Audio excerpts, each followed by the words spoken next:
এখন অনেকেরই শোনা যায় হাঁটুতে ব্যথা, কোমরে ব্যথা, পিঠে ব্যথা ও ঘাড়ে ব্যথা। কিন্তু এর কারণ কি জানেন? আসলে এর কারণ হলো শরীরে ক্যালসিয়ামের ঘাটতি। আমাদের দাঁত, হাড়, পেশি ও নার্ভের জন্য ক্যালসিয়াম হলো একটি গুরুত্বপূর্ণ মিনারেল। আমাদের শরীরে যখন ক্যালসিয়ামের ঘাটতি হয় তখন এই অর্গানগুলো ক্ষতিগ্রস্ত হয়। একজন প্রাপ্তবয়স্ক পুরুষের দেহে প্রতিদিন ক্যালসিয়াম লাগে 1000 মিলিগ্রাম, আর একজন মহিলার ক্ষেত্রে 1200 মিলিগ্রাম ক্যালসিয়াম রোজ প্রয়োজন। আমাদের শরীরে 99% ক্যালসিয়াম জমা থাকে আমাদের হাড়ে ও দাঁতে, আর 1% জমা থাকে রক্ত ও বিভিন্ন পেশিতে। আমাদের শরীরে যখন অনেক দিন ধরেই ক্যালসিয়ামের অভাব দেখা দেয় তখন আমাদের শরীর এই হাড় বা দাঁত থেকে ক্যালসিয়াম নেওয়া শুরু করে দেয়, যার ফলে আমাদের হাড়ে ক্ষয় হওয়া শুরু হয়ে যায়। আর ফলস্বরূপ আমাদের হাঁটুতে ব্যথা, কোমরে ব্যথা, পিঠে ব্যথা ইত্যাদি শুরু হয়ে যায়। তার সাথে অল্প চোট লাগায় হাড়ও ভেঙে যেতে পারে এবং দাঁতে ক্যাভিটিও দেখা দিতে পারে। তার সাথে কোনো কাজে মন না লাগার মতো বিভিন্ন সমস্যা হতে পারে। এইভাবে যদি দীর্ঘদিন শরীর হাড় বা দাঁত থেকে ক্যালসিয়াম নিতে থাকে তাহলে এক সময় গিয়ে হাড় পুরো পাতলা হয়ে যেতে পারে, যার ফলে আর্থ্রাইটিসের মতো রোগ দেখা দিতে পারে। এরপরে আপনি নিশ্চয়ই বুঝতে পারছেন যে আপনার শরীরে ক্যালসিয়ামের গুরুত্ব ঠিক কতটা। কিন্তু এই ক্যালসিয়ামের ঘাটতি কেন হয়? এর কারণ হলো আমাদের ডায়েটে রোজ ক্যালসিয়াম রিচ খাবার অ্যাড না করা, অথবা আমরা ক্যালসিয়াম রিচ খাবার তো খাচ্ছি কিন্তু পোর ডাইজেস্টিভের কারণে আমাদের শরীর এটা অবজর্ভ করতে পারছে না। ক্যালসিয়ামের কথা উঠলে সবার আগে যে খাবারটির কথা মনে পড়ে সেটা হলো দুধ। কিন্তু আজকাল দুধের কোয়ালিটি অতটা ভালো নয় এবং তার সাথে অনেকের দুধ খেলেই পেটে গ্যাস শুরু হয়ে যায় বা অনেকের দুধ খেলে অ্যালার্জির সমস্যা হয়। তাই আজকে আমি এমন কয়েকটা খাবারের নাম বলবো যেগুলি আপনারা দুধের পরিবর্তে খেতে পারবেন এবং এইগুলি দুধের থেকে প্রায় 10 গুণ বেশি ক্যালসিয়াম থাকে। তো চলুন জেনে নেওয়া যাক। নাম্বার 1, সজনে পাতা বা সজনে শাক। সজনে পাতা খাওয়া স্বাস্থ্যের জন্য খুবই উপকারী। এতে প্রচুর পরিমাণে vitamin, calcium, protein, potassium, iron ও ম্যাগনেসিয়াম থাকে এবং এটি অ্যান্টি অক্সিডেন্টও থাকে, যা আমাদের শরীরে ক্যালসিয়াম ছাড়াও অনেক কাজ করে। আপনি যদি 100 গ্রাম সজনে পাতা খান তাহলে তার থেকে আপনি 520 mg ক্যালসিয়াম পাবেন, যা আপনার শরীরে ক্যালসিয়ামের ঘাটতি অনেকটাই দূর করবে। এবার এটা কীভাবে খাওয়া যাবে সেটা জেনে নেওয়া যাক। সজনে পাতা বিভিন্ন উপায়ে খাওয়া যেতে পারে। শাকের মতো ভেজে খাওয়া যেতে পারে বা সেদ্ধ করে ভর্তা করে খাওয়া যেতে পারে। তবে রান্না করলে ভিটামিন সি অনেকাংশে কমে যায়। প্রাকৃতিকভাবে রোদে শুকিয়ে গুঁড়া করেও খাওয়া যেতে পারে।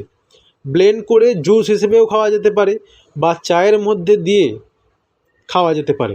তবে কোনো কিছু অতিরিক্ত গ্রহণ শরীরের জন্য ভালো নয়। তাই সজনে পাতার গুঁড়া বা রস একদম নিয়মিত না খেয়ে একটু বিরতি দিয়ে খাওয়া ভালো। 10-15 দিন খাওয়ার পর কিছুদিন বিরতি দিয়ে খাওয়া ভালো হয়। নাম্বার 2, বালিতে ভাজা ছোলা। বালিতে ভাজা ছোলা খাওয়া শরীরের জন্য বেশ উপকারী। ছোলা ভাজা আপনার হাড়ের জন্য ভালো। এটি একটি বড় উৎস ক্যালসিয়ামের। এই কারণে এটি আপনার হাড় শক্তিশালী করার জন্য বেশ উপকারী হতে পারে। যদি আপনি রোজ 1 কাপ বালিতে ভাজা ছোলা খান তাহলে সেখান থেকে আপনি 315 mg ক্যালসিয়াম পেতে পারেন। তাই আপনার খাদ্য তালিকায় ছোলা ভাজা যোগ করুন। এটি আপনি গুঁড়ো করে ছাতু করেও খেতে পারেন। নাম্বার 3, পোস্তদানা। এমন কোনো বাঙালি নেই যে পোস্তদানার কথা জানে না। পোস্তদানা বাঙালিদের একটা খুবই প্রিয় খাবার। এটাকে অনেকে অনেকভাবে খেয়ে থাকেন, কিন্তু জানেন কি মাত্র 100 গ্রাম পোস্তদানার মধ্যে 1450 মিলিগ্রাম ক্যালসিয়াম পাওয়া যায়, আর মাত্র 1 চা চামচ পোস্তদানার মধ্যে 126 মিলিগ্রাম পর্যন্ত ক্যালসিয়াম পাওয়া যায়। তাই আজ থেকেই আপনার খাবার তালিকায় পোস্ত খাওয়া শুরু করে দিন। এরপর যে খাবারটি আমি বলবো সেটা হলো তিল। তিল খাওয়ার অনেক উপকারিতা রয়েছে। তিলের মধ্যে প্রচুর পরিমাণে ক্যালসিয়াম থাকে। শুধু ক্যালসিয়াম থাকে তা নয়, তার সঙ্গে থাকে প্রচুর পরিমাণে magnesium, phosphorus, protein, vitamin, fibre ইত্যাদি। মাত্র 100 গ্রাম তিল থেকে 900 mg পর্যন্ত ক্যালসিয়াম পাওয়া যায়। তাই আপনি আপনার খাবারেই তিল অ্যাড করা শুরু করে দিন। নাম্বার 5, রাগি। রাগি খাওয়া খুবই উপকারী। গম, জোয়ার, বাজরা যেমন আটা পাওয়া যায়, ঠিক সেই রকমই রাগিরও আটা পাওয়া যায় এবং এই রাগি তৈরি আটা দিয়ে যদি আপনি রুটি করে খেতে পারেন তাহলে খুব তাড়াতাড়ি আপনার শরীরে ক্যালসিয়ামের ঘাটতি পূরণ হয়ে যাবে। মাত্র 100 গ্রাম রাগি থেকে পাওয়া যায় 360 মিলিগ্রাম ক্যালসিয়াম। এবং সবার শেষ, এই খাবারটা আমরা সবাই চিনি কিন্তু এটা আমরা অনেকে খাই না, সেটা হলো ফুলকপির পাতা। হ্যাঁ, ঠিকই শুনছেন, ফুলকপির পাতা। আমরা ফুলকপি তো আনি, কিন্তু ফুলকপি আনার সময় তার পাতাগুলোকে বাদ দিয়ে আনি, কিন্তু এবার থেকে সেটা একদমই করবেন না। তার পরিবর্তে পাতাসহ ফুলকপি বাজার থেকে নিয়ে আসুন এবং সেটিকে শাক হিসেবে খাওয়া শুরু করুন। আপনি জানেন না যে এই ফুলকপির পাতা মাত্র 100 গ্রাম থেকে 650 mg পর্যন্ত ক্যালসিয়াম পাওয়া যায়। তাই এখন থেকে এই সব খাবারগুলি আপনার ডেইলি লাইফে অ্যাড করুন।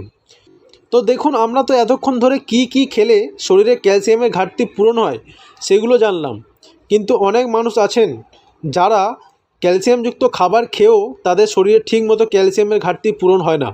এর কারণ হলো আপনি সারাদিনে যে সমস্ত ক্যালসিয়ামযুক্ত খাবার খাচ্ছেন সে ক্যালসিয়াম আপনার শরীরে ঠিকমতো অ্যাবজর্ব নাও হতে পারে। তাই আপনার শরীরে ক্যালসিয়ামের অ্যাবজর্ব করার জন্য আপনাকে খেয়াল রাখতে হবে যে আপনার শরীরে যেন ভিটামিন ডি এর ঘাটতি যেন না হয়।